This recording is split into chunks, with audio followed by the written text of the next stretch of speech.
Baltimore, a finales del siglo XX, era una ciudad marcada por la desigualdad, los ciclos de pobreza y una epidemia silenciosa de adicciones que arrasaba con miles de vidas. Entre las sombras de sus calles, en rincones donde pocos miraban, emergió una figura que años después todavía incomoda a quienes recuerdan su nombre. Joseph Roy Metheny, un asesino en serie estadounidense cuya vida estuvo moldeada por el abandono, las adicciones y la violencia, y cuyos crímenes se convirtieron en material de pesadilla cuando comenzaron a salir a la luz.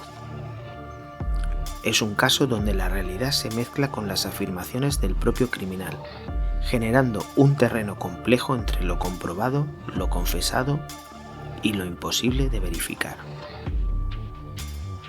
Hoy vamos a hablar de un caso que nos recuerda que los monstruos no aparecen de repente, se forman a lo largo de los años, silenciosamente, alimentados por la indiferencia, por la miseria y hasta a veces por la pura oscuridad humana. Joseph Roy Metheny nació el 2 de marzo de 1955 en Baltimore, Maryland, los Estados Unidos, en una familia obrera de bajos recursos. Su padre era camionero, su madre empleada doméstica. A simple vista eran una familia estadounidense de gama media, pero con dificultades como tantas otras. Sin embargo, aquella estabilidad duraría muy poco. Cuando Joe tenía apenas 6 años, su padre murió en un accidente automovilístico. A partir de ese punto, su vida empezó a torcerse. Su madre tuvo que trabajar largas jornadas para sostener a sus hijos, lo que significaba que Joe pasaba muchas horas solo, sin ningún tipo de supervisión y sin una estructura y sin una figura estable que lo guiara. Años más tarde, la madre de Metheny negaría categóricamente que sus hijos hubieran sufrido abandono alguno. Según ella, trabajaba mucho, sí, pero siempre les dio un techo, comida y una educación. Sin embargo, el propio Joseph afirmaría que había pasado buena parte de su infancia en instituciones juveniles, en hogares sustitutos e incluso viviendo en la calle. Como suele ocurrir con muchos criminales, la verdad probablemente esté en algún punto intermedio. Pobreza, negligencia involuntaria y un entorno donde nadie tenía tiempo para atender las heridas emocionales que hubieran podido crecer dentro de él. Desde joven, Joe Metheny destacó por dos características que lo acompañarían toda su vida. Por un lado, un físico imponente y por otro, un temperamento apático, como si se desconectara de la sociedad. No era agresivo a simple vista, más bien parecía un muchacho callado y solitario. Pero también había otro rasgo que empezó a manifestarse antes de la adultez. Una necesidad de sentirse con el control de todo, de imponerse sobre otros y especialmente cuando él mismo se sentía más pequeño o más vulnerable. Al llegar a la adolescencia, Metheny comenzó a frecuentar grupos donde el alcohol y las drogas eran moneda corriente. Probó la marihuana, luego la cocaína y la heroína. Su consumo se volvió habitual y casi diario. Por primera vez sentía la sensación de pertenencia que su hogar nunca le había dado, aunque fuera dentro de un entorno totalmente autodestructivo. A los 18 años, buscando un propósito o quizás una salida, se alistó en el ejército. Allí, según su propia versión, fue enviado al extranjero, posiblemente a Alemania, porque no ha quedado muy claro. En declaraciones posteriores, afirmó haber estado también en Vietnam, pero esa afirmación es poco probable, ya que el conflicto ya había terminado cuando él se alistó, y no existe registro oficial alguno que sostenga esa versión. Lo que sí está documentado es que dentro del ejército su adicción se agravó, ya que allí consumía heroína, bebidas alcohólicas muy fuertes y prácticamente cualquier sustancia tóxica que encontrara.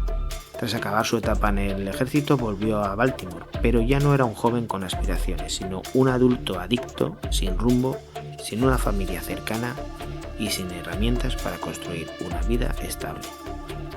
Comenzó a vivir en campamentos improvisados bajo puentes y en zonas industriales abandonadas, lugares donde los alcohólicos, las personas sin hogar, los drogadictos y los trabajadores sexuales de ambos sexos se cruzaban en una lucha diaria por sobrevivir.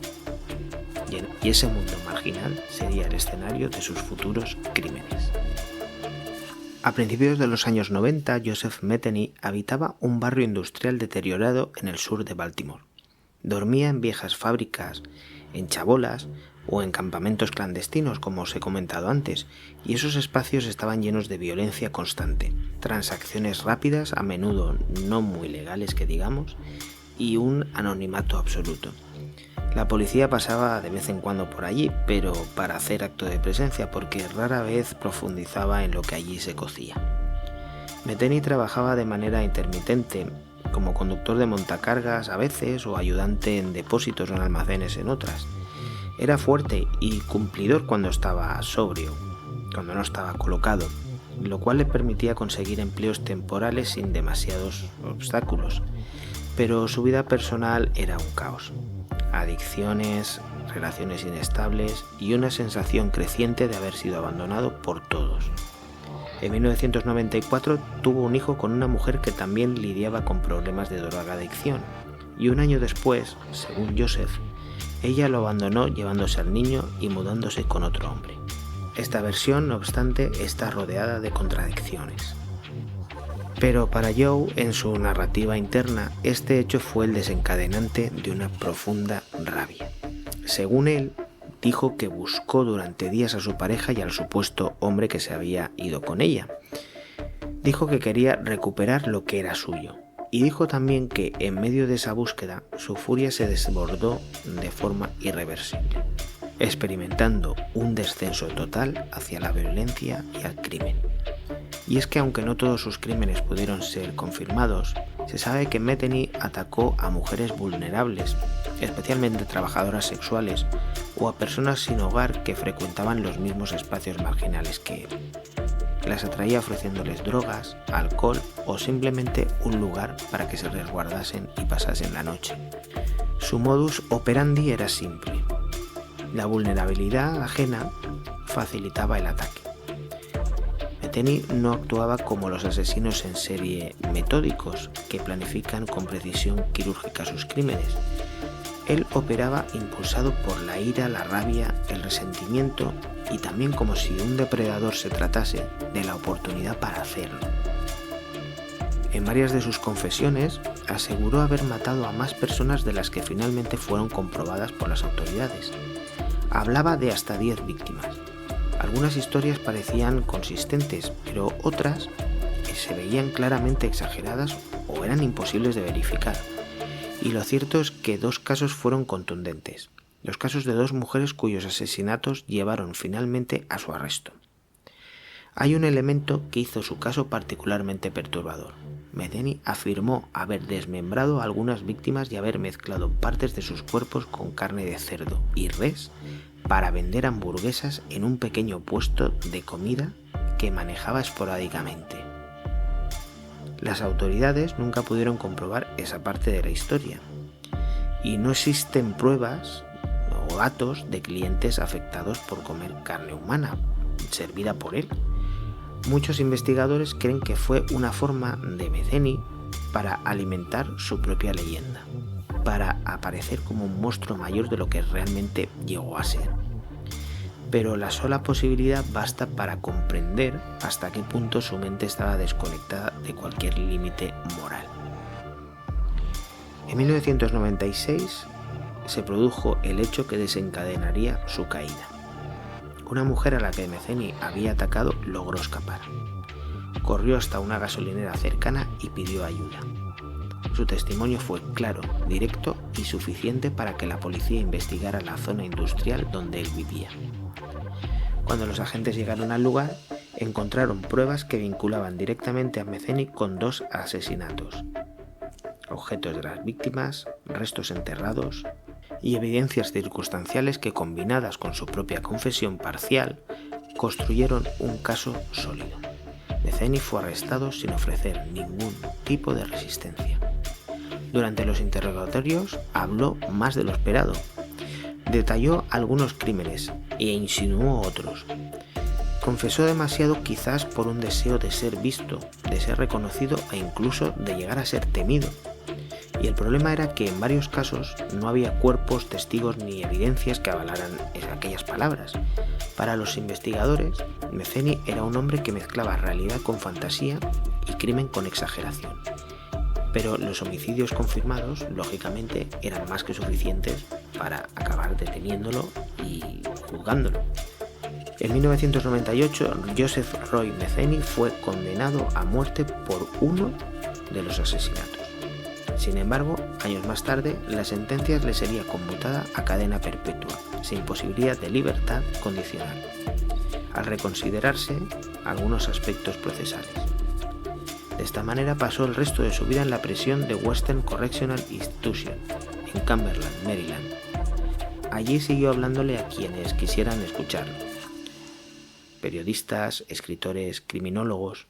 Metheny parecía disfrutar contando su versión de los hechos, siempre desde la mezcla de la sinceridad y el dramatismo que había acompañado a sus confesiones. El 5 de agosto de 2017, Metheny fue encontrado muerto en su celda.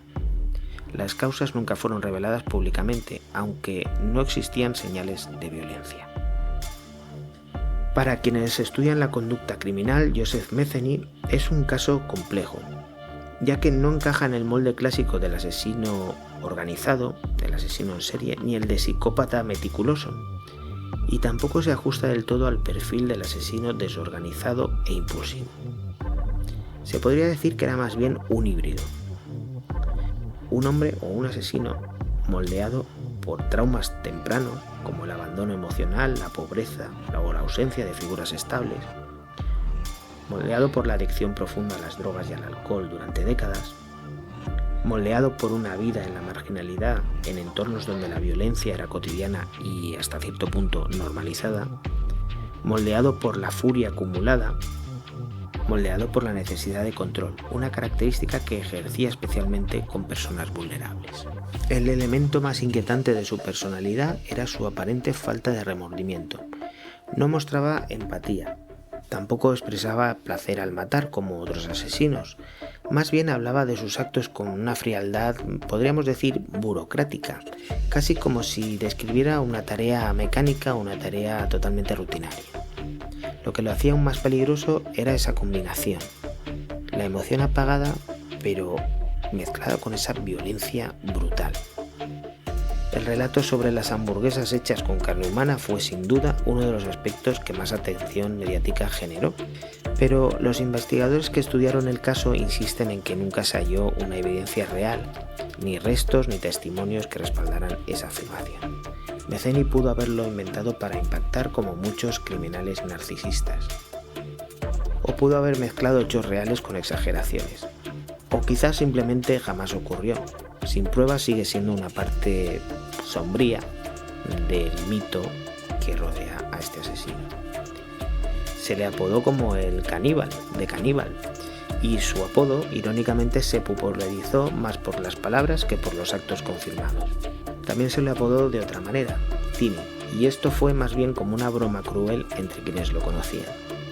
Metheny pesaba más de 200 kilos y tenía un tamaño más que imponente, pero detrás de ese cuerpo gigantesco se escondía una soledad que él mismo alimentaba con violencia.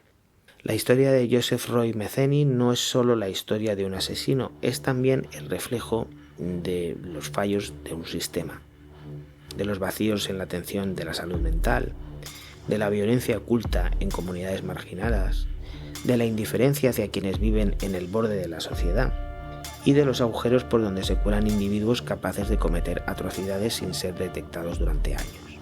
Su caso es un recordatorio de que el mal no siempre aparece como un villano de cine. A veces se manifiesta en personas aparentemente silenciosas, invisibles y que han sido moldeadas por entornos fracturados. Metheny fue responsable de sus crímenes, pero su historia revela también un cúmulo de factores que permiten que individuos peligrosos se desarrollen sin intervención temprana. Joseph Roy Metheny murió en prisión, pero su caso sigue rondando y apareciendo en libros, en artículos y en conversaciones sobre criminología. No tanto por la cantidad de víctimas, porque otros asesinos han cometido más crímenes, sino por la mezcla perturbadora de confesiones extravagantes, de realidades difíciles de verificar, y todo ello en un trasfondo personal que evidencia cómo la violencia puede crecer silenciosamente durante décadas.